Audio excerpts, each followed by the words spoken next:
persoalan korupsi yang terjadi di Sulawesi, Makassar, yang mana telah melibatkan Menteri Perhubungan Budi Karya Sumadi.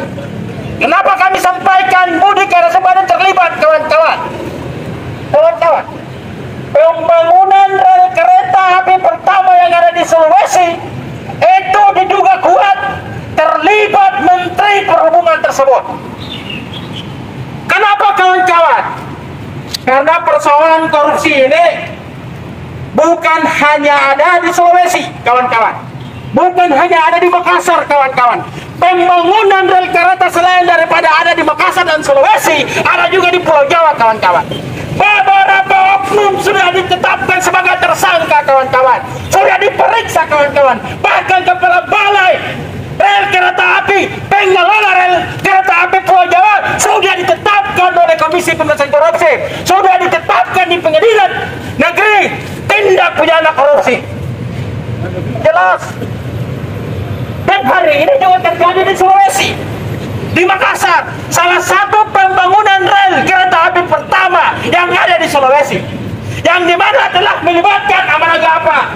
Amanagapa adalah kepala balai pengelola kereta api Sulawesi, kawan-kawan, Makassar, kawan-kawan. Hari ini diangkat lagi oleh Menteri Perhubungan Budi Karya Sumadi sebagai apa, kawan-kawan? Sebagai kepala balai transportasi darat BPTD, kawan-kawan.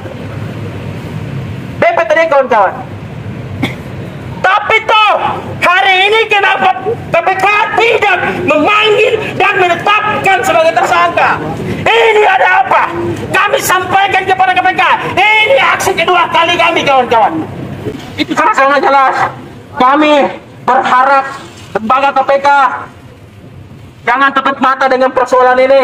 Persoalan inilah yang sangat serius, karena anggarannya besar dikucurkan, yang telah melibatkan beberapa oknum di dalamnya, kawan-kawan. Yang paling utama itu adalah Andi Amanagapa.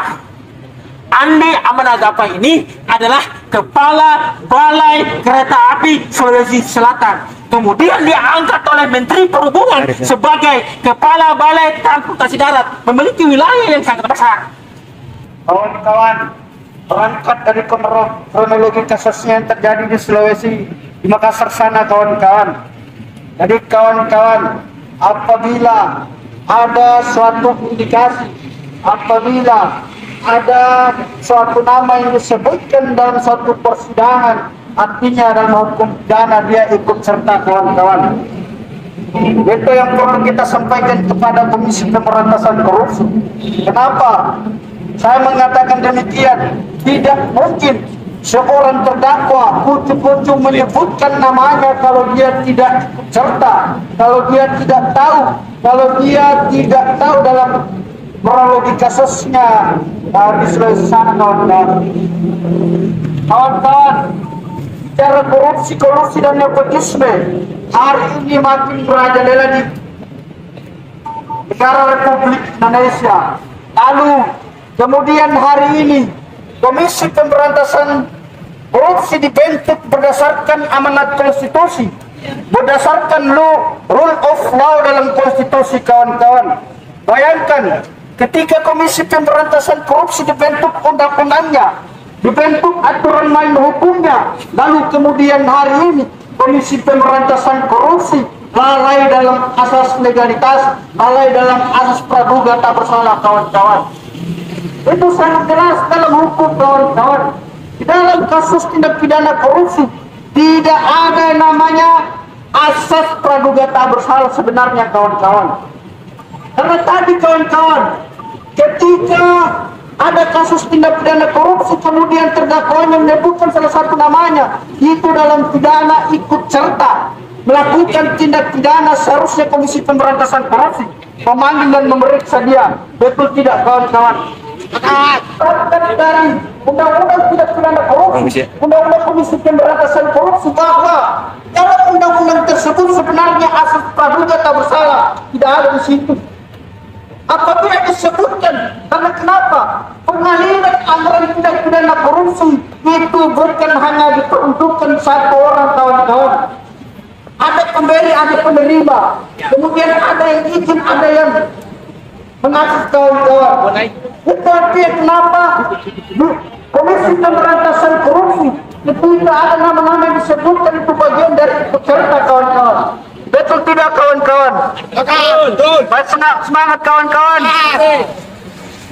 Dan lagi-lagi kita hadir di depan Komisi Pemberantasan Korupsi tidak lain dan tidak bukan satu permintaan kita, segera atasi dugaan tindak pidana korupsi yang ada di Sulawesi Makassar sana kawan-kawan. Sepakat kawan-kawan? Sepakat kawan-kawan? Dan kemudian Komisi Pemberantasan Korupsi segera periksa dan adili Amanah Gapa, Kepala Balai Pengelola Transportasi Darat Perhubungan Sulawesi Selatan dan Barat kawan-kawan.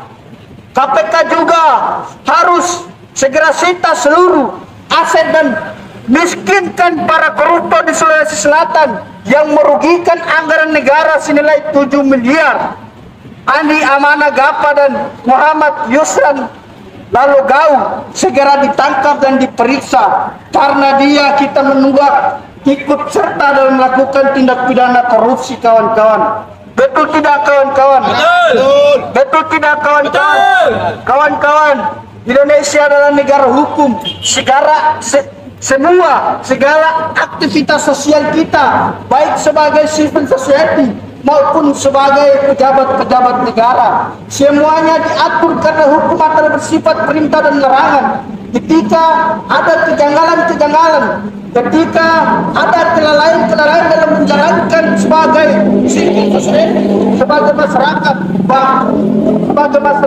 maka hukum sebagai paling tertinggi untuk mengadili dan memeriksa, kemudian memutuskan asas manfaatnya kawan-kawan. Kawan-kawan, hari ini kawan-kawan, kita melihat bahwa Komisi Pemberantasan Korupsi tidak mampu mengatasi, dan Komisi Pemberantasan Korupsi hari ini jangan sampai kita menduga Komisi Pemberantasan Korupsi ada main mata dengan para oknum-oknum yang melakukan tindak pidana korupsi di Sulawesi Tenggara sana kawan-kawan, di Sulawesi Selatan sana kawan-kawan. Jangan sampai kawan-kawan. Namun saya yakin dan percaya Komisi Pemberantasan Korupsi masih berdiri di atas asas hukum, masih berdiri atas perintah undang-undang kawan-kawan.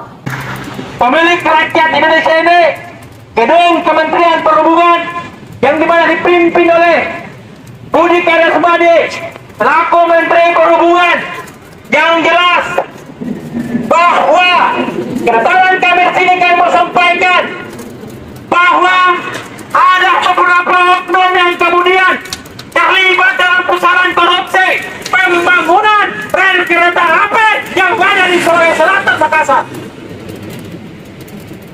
Ada beberapa dirjen, beberapa kepala balai kemudian sudah ditetapkan sebagai tersangka oleh Pengadilan Negeri Tindak Pidana Korupsi. Orang-orang di sini telah ditetapkan sebagai tersangka karena korupsi.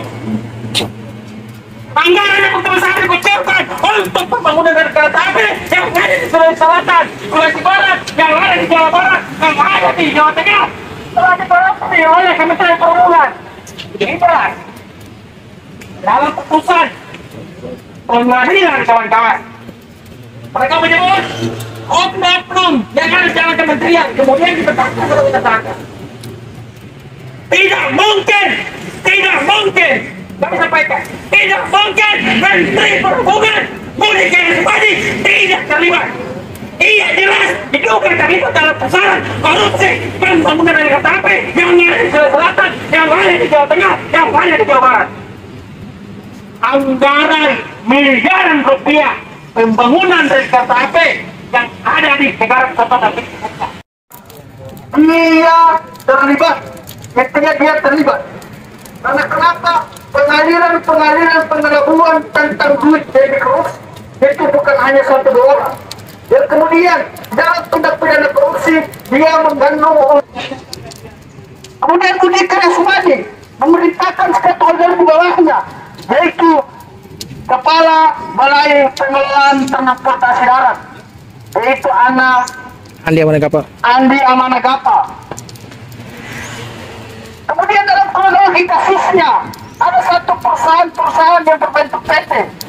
Jadi ada PT yang bersifat sebagai badan hukum, ada juga PT yang tidak berbadan hukum.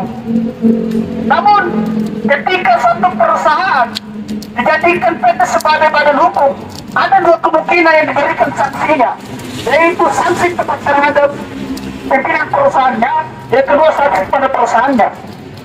Lalu pertanyaan kita bahwa ketika satu perusahaan ditetapkan sebagai tersangka,